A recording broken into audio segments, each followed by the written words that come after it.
Madrid, en diciembre, no es simplemente el frío, es una sensación punzante y seca que los lugareños llaman el viento del norte. Esa corriente que sopla directamente desde las cumbres nevadas de la Sierra de Guadarrama. Ese viento barre las avenidas de granito, se filtra entre las pesadas capas de los abrigos de los transeúntes y arranca las últimas hojas secas en la plaza de Castilla. Yo estaba allí, con mi silueta delgada alargándose sobre el pavimento, mirando hacia las 4 torres del distrito financiero, las 4 torres. Entre esos gigantes de vidrio y acero que reflejaban el débil sol de invierno, la torre de cristal se erguía como una flecha transparente perforando el cielo azul profundo de la meseta. En algún lugar de las plantas altas de esa torre, Hugo, mi único hijo, estaba sentado en una oficina con aire acondicionado bajo el resplandor de las luces LED. Me lo imaginaba frente a hojas de cálculo gigantescas, previsiones financieras globales y líneas de código bailando en la pantalla. Él era parte del nuevo mundo, el mundo de los algoritmos y la riqueza invisible. Hugo, un nombre con ecos de fuerza e intelecto que Isabel eligió cuando él no era más que un pequeño brote de vida en su vientre. Y, en efecto, Hugo nunca nos decepcionó en cuanto a su capacidad intelectual. Se graduó en IE Business School con honores, una hazaña a los 22 años en un país donde la tasa de desempleo juvenil es un fantasma que acecha a cada familia. El día de la graduación, al verlo subir al estrado, no vi a un niño que acababa de salir de la escuela. Vi a un hombre joven con ojos fríos y seguros, con una calma que resultaba casi aterradora. Sus manos eran blancas y finas, nunca habían empuñado una sierra o un cincel que dejaran callos, como mis manos o las de su abuelo bajo el sol del sur. Solía decirle a Isabel mientras tomábamos el té en el balcón, Hugo nació ya siendo adulto. Mientras otros jóvenes de su edad en Chamartín se perdían en fiestas interminables en los bares de Malasaña. Hugo ya sabía cómo planificar su vida. Consiguió sus propias becas y pagaba su factura de teléfono con trabajos a tiempo parcial en grandes bancos. Para Hugo, la dependencia de los demás era una especie de defecto de carácter que siempre se esforzaba por eliminar. Quería ser el dueño de su destino, el dueño de los números. Y entonces, la buena noticia llegó como una tormenta de nieve inesperada pero prometedora. Solo una semana después de graduarse, Hugo anunció que había sido aceptado para un puesto de analista estratégico en una consultora líder. El salario inicial era de 50.000 euros anuales. En España, eso no es solo dinero, es el orgullo de una nueva generación que surge de las viejas crisis financieras. Esa noche lo celebramos en el restaurante Sobrino de Botín, en la calle de Cuchilleros. Es el restaurante más antiguo del mundo, donde Ernest Hemingway solía sentarse a escribir sobre valores eternos. Entre el aroma del cochinillo asado y el tintineo de las copas de vino tinto de la Ribera del Duero, Hugo se sentó frente a mí. Deslizaba los dedos rápidamente sobre su iPhone de última generación. No hablaba de recuerdos universitarios, sino de paquetes de acciones, seguros médicos privados premium y planes de inversión de riesgo. «Mira, papá», dijo Hugo, con una voz llena de autosuficiencia, pero manteniendo una lógica fría. Si optimizo mis gastos y aprovecho el interés compuesto ahora mismo, podría alcanzar la libertad financiera a los 35 años. Lo tengo todo calculado. Ahorraré al máximo para comprar un piso en el barrio de Salamanca en los próximos 5 años. Madrid está en un ciclo de precios al alza y no quiero perder la oportunidad de enriquecerme rápido. Al ver a mi hijo radiante bajo la luz de las velas, sentí un orgullo inmenso, pero en el fondo, una inquietud invisible. Miré a Isabel. Ella sonreía, pero en los ojos de una madre vi una melancolía sutil. Nosotros, que crecimos con el trabajo manual y el ahorro constante, nos sentíamos extraños ante su mundo.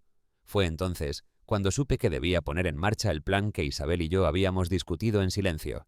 Era hora de que Hugo aprendiera la última lección para convertirse verdaderamente en un hombre, la lección de la responsabilidad ligada al compartir. Mi despacho en casa es un espacio estrecho, situado al fondo del pasillo, donde la luz del sol de Madrid rara vez llega directamente. Contiene el aliento de otra época, estanterías de roble pesado, el olor a cuero viejo de la silla giratoria desgastada en las esquinas y miles de expedientes de papel que acumulé durante décadas como contable.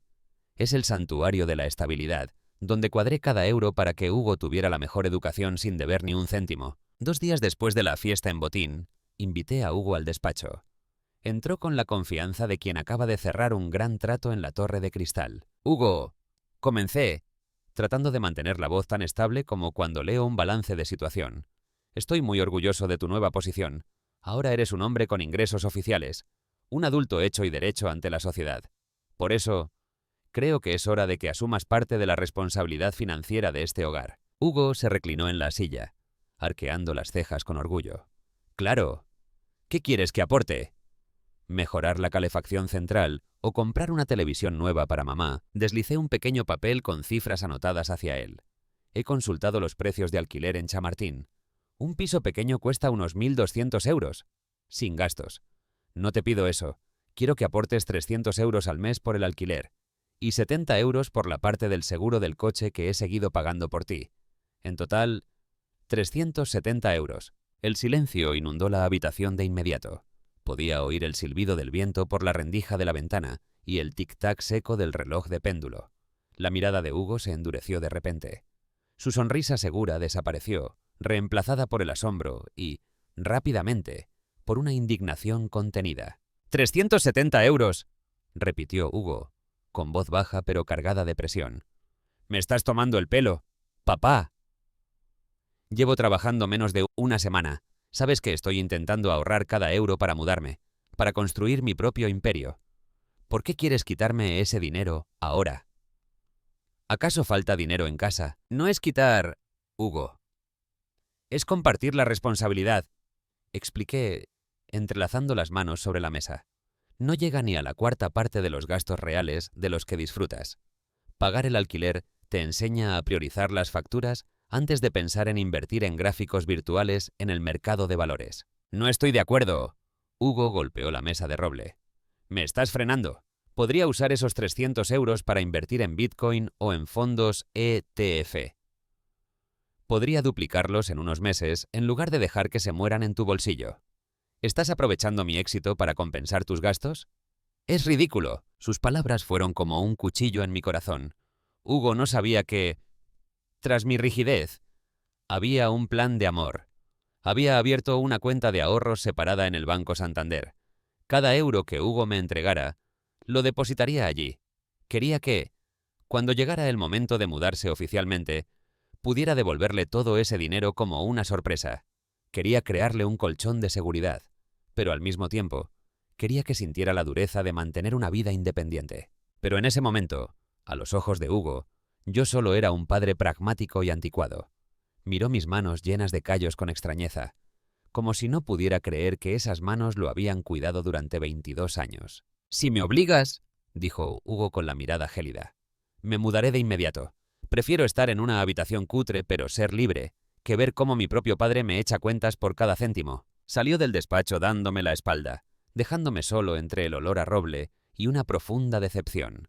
Me quedé allí, mirando los números en el papel, preguntándome si esta lección era demasiado cara comparada con el precio del amor filial. En el silencio que envolvió la casa tras la discusión, mi mente viajó al sur, a esa Andalucía de sol y viento, donde mis antepasados vivieron y murieron entre campos de olivos.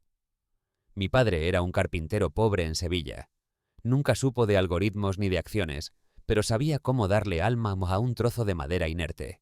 Recuerdo que cuando tenía 16 años, mi padre me hacía trabajar en el taller desde antes de que saliera el sol hasta que las estrellas aparecían sobre la Giralda. Cada noche solo me daba una moneda pequeña, lo justo para comprar una barra de pan. «Rafael», solía decir con su voz ronca, impregnada de olor a serrín, «nunca desprecies el coste de la existencia.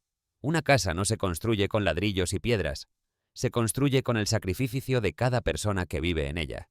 Si no aportas una gota de sudor, esta casa nunca será tuya». En aquel entonces, yo sentía la misma rabia hacia mi padre que Hugo siente ahora hacia mí.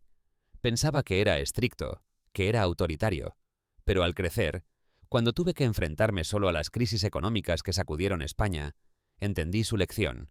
Su dureza fue el escudo que me protegió de la crueldad de la vida. Hugo creció en una época demasiado cómoda. Tenía todo sin tener que luchar.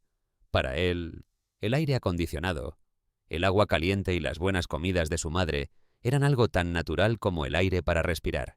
Pensaba que la independencia financiera empezaba con ingresos altos, Pero yo sabía que la verdadera independencia empieza con la comprensión del coste de la responsabilidad. Miré una foto familiar tomada en la Plaza de España cuando Hugo tenía 10 años. En la foto, me apretaba la mano con fuerza, con los ojos llenos de admiración. Ahora, esa admiración se había desvanecido, sustituida por el juicio. Me pregunté si estaba intentando imponer valores del siglo pasado en un mundo de torres de cristal. Pero mi corazón me decía, el valor humano no cambia con la tecnología. La responsabilidad es lo único que distingue a un hombre de verdad de un niño grande con mucho dinero. Isabel era la seda suave que conectaba los dos bloques rígidos que éramos Hugo y yo. Ella nació en un pequeño pueblo de Galicia, con la dulzura del mar y la paciencia de las mujeres del norte. Pero esa paciencia estaba siendo puesta a prueba como nunca antes. Las cenas en nuestra casa de Chamartín solían ser momentos para reír, para contarnos pequeñas historias de las calles de Madrid. Ahora, transcurrían en una atmósfera espesa de silencio. Isabel seguía cocinando los platos que le gustaban a Hugo, un puchero caliente o una tortilla de patatas jugosa. Pero Hugo comía de forma mecánica, con los ojos pegados a la pantalla del móvil. Ya no le preguntaba a su madre por los rosales del balcón, ni discutía conmigo sobre los partidos del Real Madrid. Subía directamente a su habitación después de comer, y el sonido de la puerta al cerrarse era como una declaración de separación. Isabel solía quedarse a la mesa mucho tiempo después, mirando la silla vacía de su hijo con los ojos empañados. «Rafael», me dijo una noche mientras yo recogía los platos, «no estás siendo demasiado duro. 370 euros no nos harán más ricos, pero están alejando a Hugo cada día más. Veo rencor en sus ojos cuando te mira. Tengo miedo de que se mude y no quiera volver nunca a Lea a esta casa. Es tan testarudo como lo eras tú de joven». Suspiré y tomé las manos suaves pero temblorosas de mi esposa. «Isabel, no lo entiendes. Si cedemos ahora, ¿qué le estamos enseñando? Que el mundo retrocederá si él se muestra irritado. La vida ahí fuera no funciona con la compasión de los padres. El casero no le bajará el alquiler porque él se sienta incómodo. Esta es la lección más real que podemos darle». «¡Pero es nuestro único hijo!», exclamó Isabel con amargura. «Lo estás tratando como a un extraño en la misma casa donde creció». Esa frase se me clavó en la mente durante noches de insomnio. Me quedaba despierto, escuchando el viento del norte silbar, preguntándome si era un buen padre o un dictador. Para suavizar la situación, Isabel empezó a ayudar a Hugo a escondidas. Le compraba camisas caras de Massimo Dutti y metía en su bolsa recipientes con la mejor comida que preparaba con esmero. Yo lo sabía todo, pero elegí el silencio. La suavidad de una madre es necesaria para equilibrar la firmeza de un padre, pero me mantuve firme respecto al alquiler. Era la frontera de la madurez que debía proteger, aunque me costara mi propia soledad. En medio de esa tensión, apareció Sofía. Era la novia de Hugo, una chica inteligente de pelo largo oscuro y ojos profundos, hija de una familia de inmigrantes de Argentina. Sofía había tenido que trabajar duro, estudiando y trabajando al mismo tiempo en cafeterías de Malasaña para hacerse un lugar en Madrid. A diferencia de Hugo, que creció entre algodones, Sofía conocía el valor de cada euro. Un sábado por la tarde, mientras regaba las macetas de lavanda en el balcón, escuché por casualidad su discusión a través de la ventana del salón. «¡Hugo! ¡Te estás pasando!». La voz de Sofía era firme. «Que tu padre te pida 370 euros por una habitación en Chamartín es un privilegio, no una opresión. ¿Sabes que yo pago 800 euros por una habitación húmeda en Vallecas y tengo que cocinar, lavar mi ropa y pagar todas las facturas de luz y agua? El problema no es el dinero». «Sofía», espetó Hugo irritado. «Es el principio. Mi padre está intentando controlarme. Quiere demostrar que sigo bajo su autoridad, sin importar cuánto gane». «No, Hugo. Lo estás viendo todo a través del prisma de un ego demasiado grande», suspiró Sofía, con un suspiro que arrastraba el cansancio de quien ha pasado dificultades. «Tal vez tu padre solo quiere que sientas el peso de la realidad.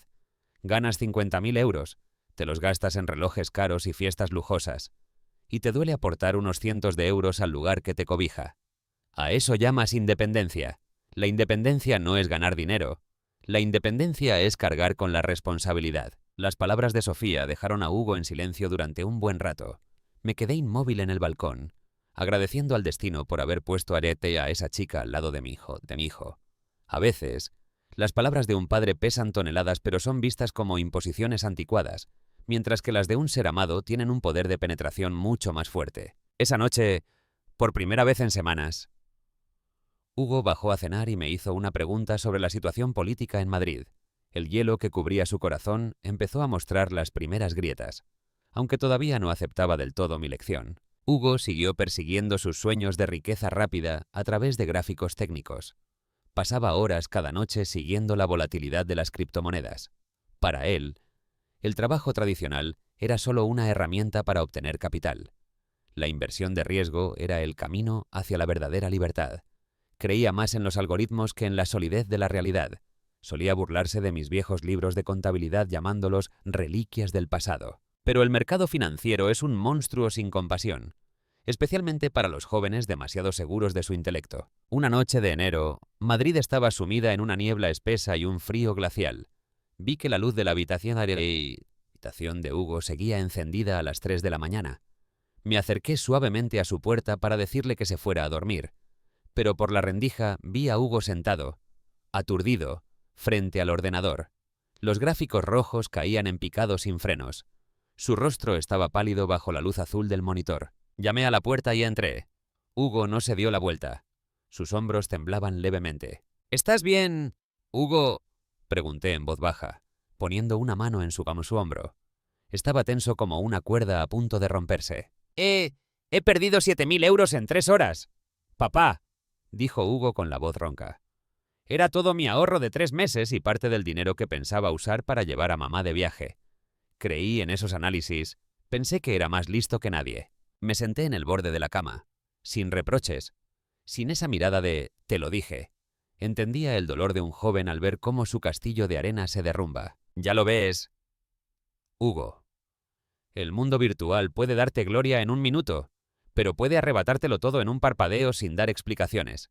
Pero esta casa, la comida caliente de tu madre y el seguro del coche que te da tranquilidad en la carretera son valores tangibles. No desaparecen con esos gráficos. Se construyen con la constancia y la responsabilidad diaria. Hugo me miró y, por primera vez, volví a ver al niño pequeño de antaño, el que tenía miedo al romper su juguete favorito y corría a buscar la protección de su padre. La soberbia desapareció, dejando paso a un asombro sincero. «Este fracaso es el precio de tu madurez, hijo», dije con voz cálida. «Pero lo importante es que sepas dónde puedes apoyarte cuando tropieces. Los 370 euros al mes no eran para fastidiarte, sino para recordarte que la vida necesita unos cimientos sólidos antes de construir grandes planes en el aire». A la mañana siguiente, encontré una pequeña nota en la mesa de la cocina junto con 370 euros en efectivo y una rosa comprada en la floristería de la esquina.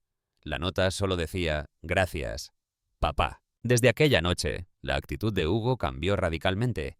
Ya no estaba huraño ni resentido cuando llegaba el día de pagar. En cambio, empezó a observar el mundo de forma más profunda, no solo a través de los números. Empezó a apagar las luces al salir de las habitaciones. Lavaba los platos después de cenar y le preguntaba a Isabel si necesitaba ayuda económica para la compra. Isabel me miraba con una gratitud inmensa.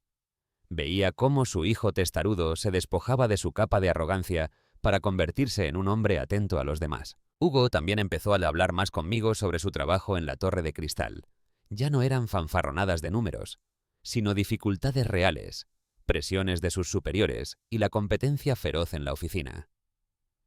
Empezó a entender que el mundo de los adultos no solo tiene éxito y luces, sino también cansancio y renuncias necesarias.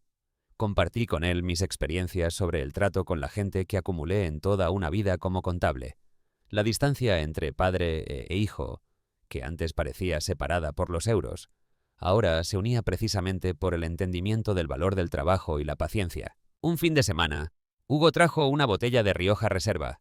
«La he comprado para la cena familiar», dijo con una sonrisa genuina.